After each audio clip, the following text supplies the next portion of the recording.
আসসালামু আলাইকুম ভিউয়ার্স। আজকে আমরা কালাভুনা রান্না করেছি। আপনারা দেখতে পাচ্ছেন এটা চট্টগ্রামের ঐতিহ্যবাহী অথেন্টিকভাবে যেটা কালাভুনাটা তৈরি করা হয়, আমরা সেটাই তৈরি করেছি। তো আমাদের রান্না শেষ হয়ে গেছে।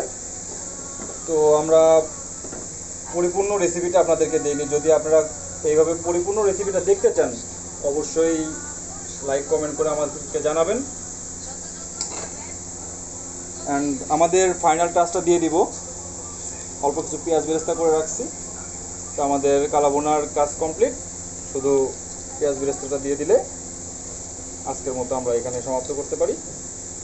আর এছাড়াও আমরা তৈরি করেছি স্পেশাল বিফ সফট খিচুড়ি। তো প্লিজ দেখতে পারেন সবাই।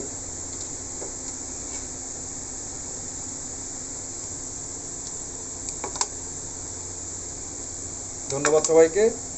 এই বলে আজকের শেষ করছি।